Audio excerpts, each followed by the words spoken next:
Bom dia, pessoal, tudo bem? Eh, Religiões falsas funcionam como relacionamentos abusivos e eu posso provar. Eh, eu tô com essa voz sensual porque eu acabei de acordar, a gente tá esperando o Leandro aparecer aqui e acordamos muito felizes porque teremos o King Padawan no King of Fighters, que é um personagem que eu quero desde que o jogo foi lançado. A gente tem. O ano passado veio o trailer disso daqui. E, e aí eu fiquei todo feliz. E aí no final aparece assim, Spring 2023. Aí eu falei, porra, primavera, vou ter que esperar até setembro mais ou menos. Burro pra caramba, esqueci que ia estar redonda. E que a gente tá entrando no outono agora, mas no hemisfério norte, onde esse jogo foi feito, é, e onde ele está sendo anunciado, a primavera começa agora. Então tá pra lançar já, tá pra aparecer. Estamos felizes. Inclusive perdi o, o passe da temporada com desconto porque eu falei não vou comprar agora, eu comprei em setembro, mas tá aí, tá praticamente lançado. Tô fazendo jabá de graça, não tô ganhando nada pra isso não. É por paixão mesmo que eu falo das coisas. O que a gente tem nessa lista aqui? E por que a minha afirmação de que toda religião falsa não atua, é um relacionamento abusivo? Porque olha que interessante. Toda franquia é a venda de um modelo que já foi provado. Então funciona, cara. Se você seguir exatamente essas regras, as pessoas organicamente experimentarão, se sentirão atraídas e consumirão isso daqui. Por isso, franquia do McDonald's, por isso, franquia da Cacau Show, por isso, franquia que apareceu lá, você fala: essa loja aqui, ela vale o que ela vende, pelo preço que ela paga, e eu pago, quando eu como lá, eu pago toda a franquia de toda a rede, toda a propaganda, todo o marketing de toda a rede, o marketing funciona para todo mundo, os novos produtos eles chegam ao teu conhecimento porque você está seguindo e, e é um modelo que não dificilmente tem como fracassar, vai fracassar só se você abrir no lugar errado. As religiões falsas, elas também funcionam assim, porque elas seguem o mesmo modus operandi dos relacionamentos abusivos, e isso, assim, fonte voz da minha cabeça, não estudei para isso. Esse daqui é um canal de opinião, ainda bem. E, e a nossa natureza faz com que nós sejamos abusivos uns com os outros, naturalmente. Então, as pessoas são ruins? É claro que são, mas essa ruindade é humana. Então, a gente ama dizer que o ser humano é bom e que a sociedade o corrompe. O ser humano é bom, o capitalismo corrompe. O ser humano é bom, é que a Ubisoft sempre tem um culpado para as pessoas serem ruins. E ninguém lida bem com o fato de que a gente não presta por natureza. Só que ao mesmo tempo que a gente não presta, a gente presta pra caralho. Então a gente tem um lado extremamente zoado do ladinho ali, de um lado incrível, que faz a gente expressar atos maravilhosos de amor, de compaixão, de piedade, de empatia, de simpatia, de carinho, tudo isso. Só que o fato de você mostrar um lado amoroso não significa que você não tem um lado sádico. E aí vem a religião e fala que você tem um lado só e que tem o tinhoso que está te levando para outro lado e que esse outro lado não é você, é o capiroto. E ok, porque o relacionamento abusivo também faz isso. Só que o contrário. Ele não fica falando que você é bom, ele fica falando que você não presta. Então, o abusador de um relacionamento abusivo, ele vai te dizer coisas do tipo: você não tem valor nenhum, você não presta, você é um bosta, você. E isso, o abusador pode ser tanto homem quanto mulher, isso não faz diferença nenhuma. Então, você não vive sem mim, você depende de mim para tudo, você não tem iniciativa, você não tem inteligência. Nossa, olha como você é preguiçoso, nossa, olha como você é dependente, nossa, como. Que lixo que você é. Puta que pariu, eu tenho que te amar muito pra te suportar, viu? Você tem sorte de ter me encontrado, porque na mão de outra pessoa, sua vida seria uma merda. E o relacionamento abusivo só vai mudar a maneira como a pessoa vai dizer essas palavras. Mas em suma, o que ela vai dizer vai ser exatamente isso. Mas aí vem o Redentor, vem eu, porque o meu amor por você é incondicional. É que você teve sorte, viu? Se um dia você me perder, você não vai ter mais ninguém, porque olha, falar pra você, você realmente não presta. As religiões, elas fazem exatamente isso. E, e tem uma fala aqui que é extremamente recorrente nesse canal, é, que eu vivo repetindo. Parece aqueles velhos que fala as coisas, esquece, aí depois esquece que falou e fala de novo, e como se fosse a primeira vez que te fala. Eu morro de medo. E quando eu confessei aqui que eu morro de medo de virar esse velho, vocês me falaram, mas você já é assim. Eu falei, droga, verdade. Então, o que que eu falo? Eu falo que se uma religião consegue suprimir a sua sexualidade, o seu instinto mais primitivo, é, ela consegue fazer facilmente você defender coisas com as quais você nem concorda, faz você lutar por objetivos que não são nem os seus. Você vai atrás do Santo Graal lá, você vai nas peregrinações de fé. Por quê? Porque suprimir a sua sexualidade envolve abrir mão da sua própria humanidade. E aí, depois que você abre mão da sua humanidade, o que sobra? Então, o que a gente tem aqui? A gente tem o básico da fornicação. Você não pode transar, adultério, você não pode trair. Não, isso aqui está questionável dentro da sociedade, né? Mas, e aí vem outras coisas. Homossexualismo, comparado com... É engraçado, porque o homossexualismo ele sempre vem comparado com sexo com animais e pedofilia. Sim, e as pessoas ainda, lendo essa lista, elas querem encontrar o amor de Deus aqui. Não, mas você tem que ver que não é tudo igual. Ah, então me fala quais que eu posso cometer e quais que eu não posso cometer. Não, nenhum você pode cometer, é tudo pecado. Mas você acabou de me dizer que a homossexualidade não é tão ruim quanto pedofilia, certo? Sim. Então tem um degradê aqui de pecado. Tem os mais sérios e tem os menos sérios. Sim. É, então os mais leves eu posso cometer? Não. Mas se eu cometer e me arrepender, eu posso? Não, não pode. Mas depois que você se arrepende, tá tudo bem. E essa é a graça do Alto da Compadecida. E essa é a graça do Alto da Barca do Inferno. E tantos outros altos e tantas outras obras a respeito da fé. Mas quando o relacionamento abusivo te pega, quando a religião falsa te pega, ele vai colocar isso daqui tudo numa lista só e vai começar a fazer você se sentir mal por coisas que você não tem como controlar e não tem como não ser. Por exemplo, é difícil você não sentir preguiça, por exemplo. É difícil você não ficar com ódio. É difícil você sair tendo misericórdia por todo mundo. É difícil você não ter superstições e simpatias porque elas são culturais, elas não são naturais. E você faz parte de um caldo de cultura sobre o qual você não tem controle. Você simplesmente não tem controle. Você pode se achar a pessoa mais livre de simpatia e de superstição do mundo. Mas se você começar a ser constantemente exposto a coisas que são culturalmente vistas como negativas, se eu começar recorrentemente a fazer coisas que culturalmente são negativas, você lentamente vai começar a se afastar de mim e talvez nem perceba o porquê.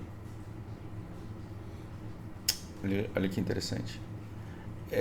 Quando a gente pensa em agressividade, quando a gente pensa numa pessoa que foi repetidas vezes enganada, iludida, abusada, abandonada, rejeitada, humilhada, é difícil não ter coração duro. Por quê? Porque tempos difíceis endurecem as pessoas. Vai ver imagens das pessoas da Ucrânia antes da guerra e coloca elas do lado de uma foto atual para você ver o que a guerra faz com com a vida de uma pessoa. E aí você tem que ter um coração duro para quê? Para sobreviver a isso. Um brasileiro que trabalha 2 horas do trabalho a 3 horas do trabalho para ganhar R$ 1.200 por mês vivendo de aluguel, não tem como uma pessoa dessa não ter um coração duro. Ah, mas se você vier para a igreja, você vai ver como a coisa vai mudar. Mas aí é porque a rede de apoio da igreja está te dando comida. E aí essa rede de apoio, ela amolece o seu coração, por quê? Porque ela te dá o que a sociedade não te dá, ao custo da sua alma. Então, aqui tem um monte de coisa que vai fazer você pensar, cara, em incredulidade. Tudo bem que isso daqui é na fé. Mas aí a Bíblia, ela te dá passagens que muita gente vai dizer que é alegoria, e aí fica difícil para mim dizer o que não é, mas vai falar, Deus matou um monte de criança porque elas chamaram o cara de careca lá. E Deus matou o outro lá porque ele gozou fora, e Deus matou o outro porque... E é tanta coisa que... Né, é muito difícil você ler, é melhor não ler, se você... Né, é melhor não ler porque fé é acreditar nas coisas que não podem ser provadas. E se você acha que você vai ler a Bíblia e vai querer encontrar sentido nela, é melhor não ler.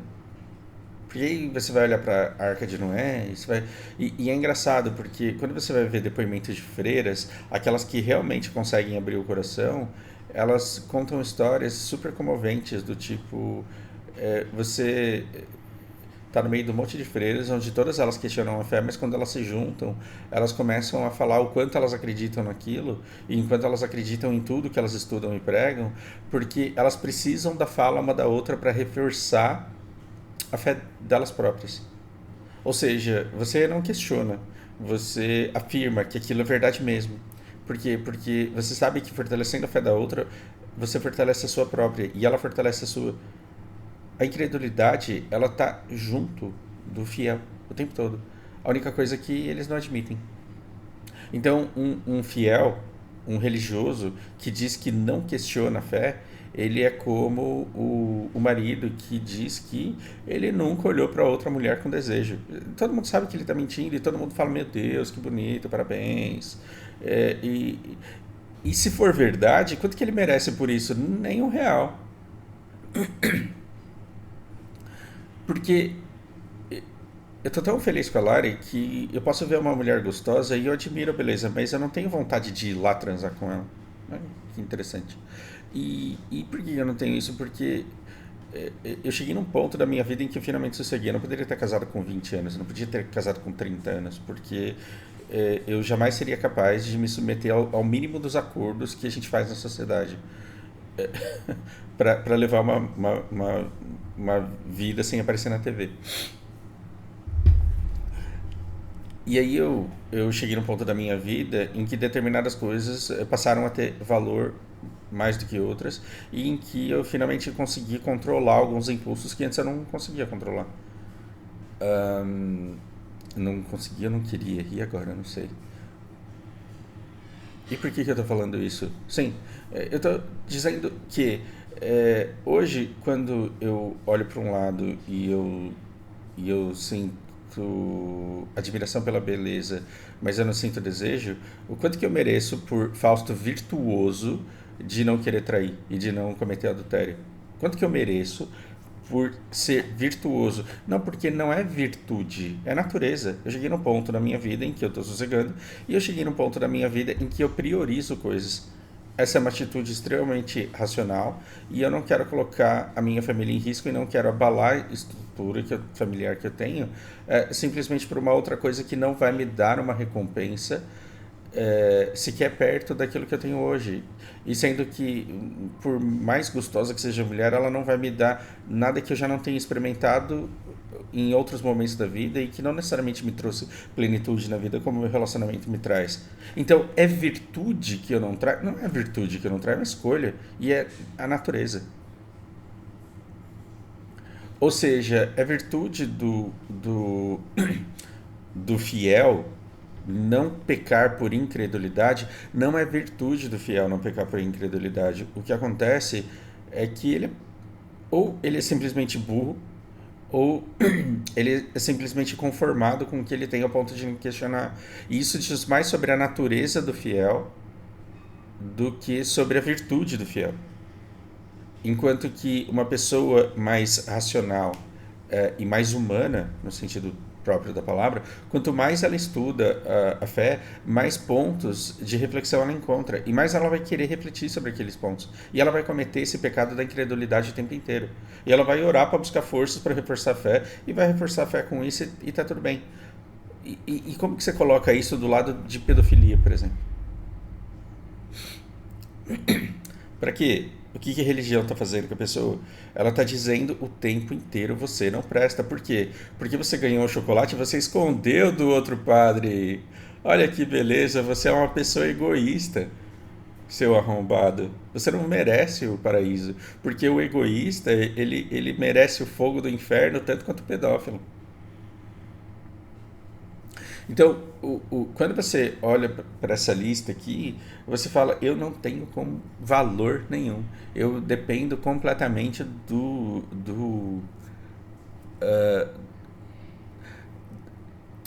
perdão de Deus. E é por isso que eu tenho que ser uma pessoa constantemente arrependida. Só que sabe o que, que a pessoa constantemente arrependida também é? Ela é constantemente abnegada.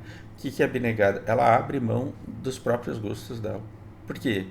Porque como eu sou um consumista, como eu sou egoísta, como eu sou um invejoso, mas eu não falo isso. Entre os irmãos eu não falo que eu questiono a fé. Entre os irmãos eu não falo que eu questiono a palavra do Senhor. Entre os irmãos ninguém fala que deseja um do... Entre os irmãos ninguém é impuro. Então, na fala é diferente, mas na intimidade todo mundo sabe o que é de verdade. Por quê? Porque a natureza humana não presta. Ela tem essa metade ruim que sempre vai estar com nós. Com nós é ótimo. Mas imagina falando conosco num vídeo, vocês iam ter ido embora já essa hora. Aí a gente tem uma série de pecados aqui que são inerentes à natureza humana, e aí você fica dizendo: meu Deus, eu não presto. Se eu não presto, eu só tenho todo e qualquer amor por piedade. E se eu tenho todo e qualquer amor por piedade, quem sou eu para querer cobrar alguma coisa? Quem sou eu para querer exigir alguma coisa? E aí, um pai de família, de repente, vê que a mulher dele, que a esposa dele está com leucemia, o filho está com câncer. Eles sempre foram para a igreja, sempre pagaram o dízimo, sempre fizeram ofertas, sempre ajudaram o próximo. E nesse momento o cara foi lá e perdeu o emprego. Aí cancelaram o plano de saúde. E ele não tem dinheiro para pagar um plano de saúde particular e ele não consegue arrumar outro trampo. E a mulher dele é leucêmica e a filha com câncer, que até seria curável se ele pudesse oferecer um tratamento. Aí quem que vira? Vira o Walter, né? Vira o The Breaking Bad. Ou não, ou então reza até o último minuto e aí a hora que ele reza ele fala assim: mas quem sou eu para te pedir alguma coisa?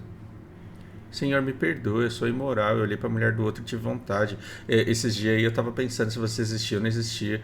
Eu fui mandado embora, o que eu fiz? Eu peguei dinheiro emprestado do irmão e dei calote. Eu sou um merda, eu sou um bosta, eu não mereço nada. E aí você fica à mercê do perdão do outro. O relacionamento abusivo é exatamente a mesma coisa. E se a religião falsa, ela te... Não tô falando que a verdadeira não possa te impedir de transar, não estou dizendo isso. Se a religião falsa não atua, ela te proíbe de transar, mas em um momento dos seus 38 anos de solteiro você transou com alguém, você está devendo a vida inteira. É igual a vítima do relacionamento abusivo. Mas você não lembra que o ano passado, a hora que eu te dei presente, você não me agradeceu. Perdoar sim, esquecer nunca. Você já escutou isso? Você já esteve num relacionamento abusivo que te deu o privilégio de falar: eu perdoo, mas eu não esqueço que você constantemente se sentindo um lixo, dependente da piedade do outro. Agora, a essa altura, você deve estar falando assim: cara, como que a igreja pode fazer exatamente o que fulana fez comigo, o que fulano fez comigo, né? Como que pode? Pois é, o seu país faz isso com você o tempo inteiro.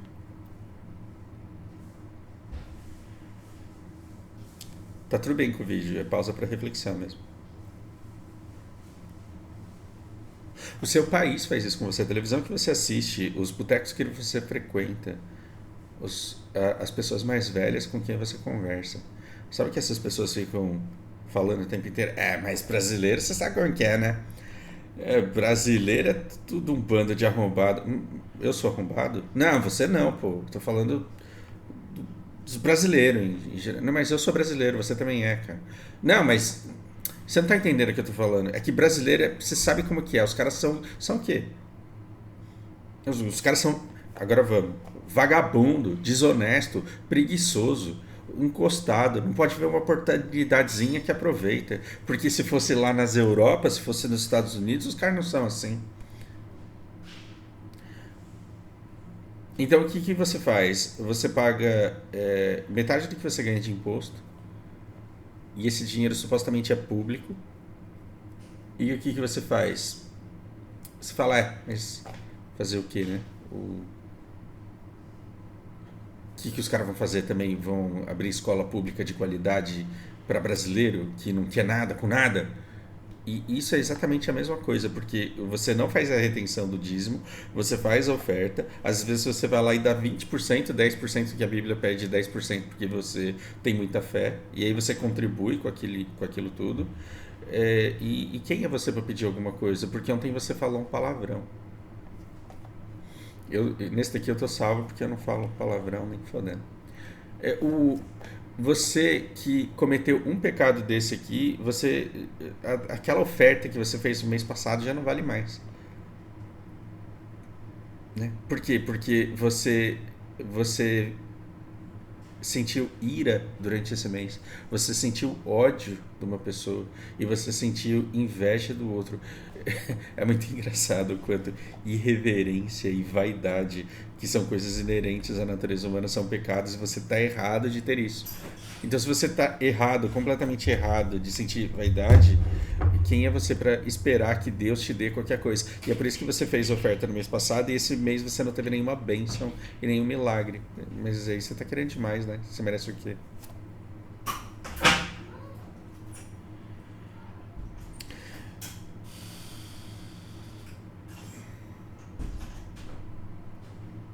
Tava dando tchau aqui para as meninas. E, e quando a gente bate o olho em mentira, mentira é um dos pilares da nossa vida em sociedade. Imagina a irmã perguntar se você acha que ela tá gorda e você fala, porra, não, Roia, que isso? Mentira e falsidade, sem isso a sociedade não sobrevive. Hipocrisia, então, puta merda. Tem gente que você precisa enganar pro bem dela. Pro bem dela você tem que enganar.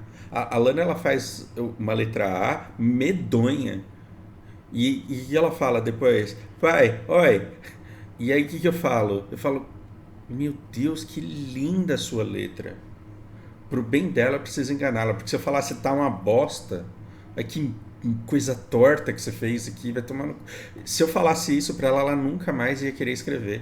Mas o que que ela faz? Ela pega outra folha e ela escreve outra letra A, por quê? Porque ela quer me mostrar de novo. Porque ficou mais bonita do que a outra. Por quê? Porque ela quer que eu fique mais feliz do que eu fiquei outra vez. Aí ela vai, escreve outra letra A e vem e me traz e fala, pai, olha. Eu falo, meu Deus, você fez uma letra ainda mais bonita do que estava antes. A letra horrível, medonha, torta, toda fora do traço e da linha. Um dia ela vai crescer e ela vai me cobrar por isso daqui, e eu vou falar, foi pro seu bem. Então, agora que você já tem discernimento para saber quando eu tô falando a verdade e quando eu não tô, que você me dê motivos para te elogiar com mérito. Tá muito fodido essa criança quando crescer. E aí você equipara um pecado desse, você equipara coisas que são boas, que são necessárias, e outras inerentes da natureza humana, e você compara com pedofilia. E fala, não, isso é tudo pecado. E no país, essa visão, tanto a autoimagem que você tem por fruto do seu relacionamento abusivo, quanto a autoimagem que você tem por fruto da sua religião falsa, e a autoimagem que você tem do Brasil dizendo o que é ser brasileiro, tudo isso está te fazendo mal. Por quê? Porque você não acredita nas suas virtudes.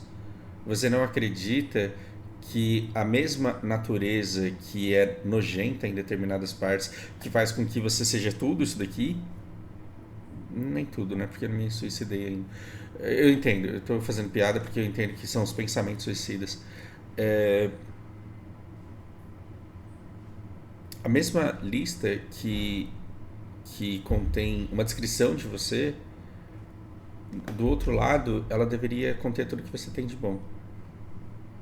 Ela deveria conter o gesto de amor que é dizer para uma criança de 3 anos que a letra A que ela escreveu tá linda. O quanto você se abnega das coisas que você quer para prover para sua família. O quanto você deixa de comprar as coisas para você para comprar para seu filho, para sua filha, para sua mãe, para pagar um plano de saúde para sua avó, para o quanto você deixa de viver momentos bons para prover momentos bons para pessoas que você ama. E essa parte a religião falsa não tá falando, né? Ela não tá e quando ela fala, é porque é graças a Deus, é isso. Assim como num relacionamento abusivo, quando você faz alguma coisa boa, é graças a mim que te estimulei a isso.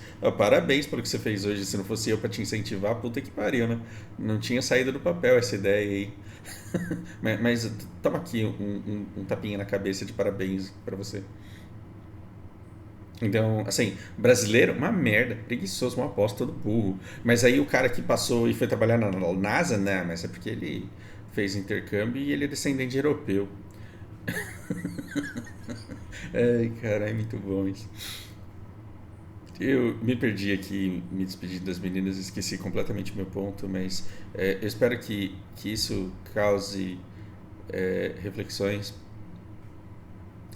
e que você consiga se valorizar mais, que você consiga entender determinadas virtudes e olhar para essa lista aqui e ver que ela tem coisas inerentes à natureza humana que não. O que eu estou querendo dizer para você é que tudo isso daqui não é a mesma coisa. Você tem coisas que são feias e que não devem ser feitas jamais e que as pessoas que são feitas elas devem ser completamente isoladas da sociedade. A gente tem outras coisas que são parte da natureza humana e são inevitáveis. E a gente tem outras coisas que são meio arrombadas que você pode tentar não fazer, mas se você fizer, provavelmente vai ser fruto da sua natureza humana ou da sua fraqueza. Não vai ser por maldade. Até a sua maldade pura pode ser psicopatia, você não está sabendo. Pode ser sadismo e você não está sabendo. E assim, sadismo, você vai condenar uma pessoa por algo que faz parte do cérebro dela. Eu acho que você pode controlar ali, mas você não pode alterar uma natureza sádica. Você pode suprimir a sua homossexualidade ou você pode suprimir o prazer que você tem com sadomasoquismo. Agora, deixar de ser. Agora, imagina uma pessoa que tem tendências suicidas, não porque ela teve motivo para isso. Uma coisa é você querer se matar porque você viu sua família inteira explodir no acidente de carro. Essa coisa momentânea, essa coisa de querer se matar porque você perdeu o emprego da sua vida, porque você foi expulso da igreja que era o centro da sua vida, isso é uma coisa. Agora, você já pensou que é um cérebro que constantemente te empurra para o suicídio? Porque eu tenho pensamentos suicidas desde criança. Ah, meu Deus, Fausto, você não pode falar essas coisas. Foda-se. É, e aí o que você vai dizer? Que aquela criança de 6 anos que queria morrer, ela estava deliberadamente cometendo um pecado consciente do que estava fazendo? Tem que parar com essa coisa de tentar idealizar a natureza humana e querer ser diferente do que a gente é de verdade. Porque só quando você entende a sua natureza é que você vai descobrir quais são as suas potencialidades. E você pode descobrir com a sua natureza e com a diferença que você tem dos amiguinhos, qual a sua potencialidade, você pode explorar isso e levar e se elevar para um nível extraordinário. E dependendo do relacionamento abusivo onde você tá, a pessoa vai falar assim, mas por que você tá se esforçando para realizar o seu sonho? Você bateu uma punheta, você bateu uma seririca ontem, você não merece. Você tem que aqui pagar dízimo, orar e torcer para alguma bênção acontecer na sua vida. E se essa bênção acontecer, é graças a Deus, não é graças a você. Nada do que você fizer vai trazer resultado. Isso é o que um abusador no relacionamento abusivo faz, isso é o que uma religião falsa, não a sua, faz, e isso é o que o Brasil faz com você também. Por que você vai se esforçar? No fim é tudo um bando de bandido que ganha todo esse dinheiro e você, se a gente não fizer uma revolução, você nunca vai sair dessa merda de vida que você vive. Se a gente não fizer uma revolução comunista, se a gente não acabar com o Estado, se a gente não colocar o PSOL no governo, você nunca vai ser nada. Você está passando necessidade porque existe bilionário. Você nunca vai ser coisa nenhuma. Como a sociedade acredita, como indivíduo, você está sendo enganado. E o partido no qual você vota está te colocando num relacionamento abusivo e, de fato, você nunca vai ser nada enquanto você passa 4 horas do seu dia escutando aquilo que eles estão dizendo só para você votar neles e contribuir com as obras da fé, com as obras da revolução. Pense nisso. Meu Deus, já está na hora da próxima aula. Bom, espero que seja útil, que cause reflexões e um grande abraço para vocês.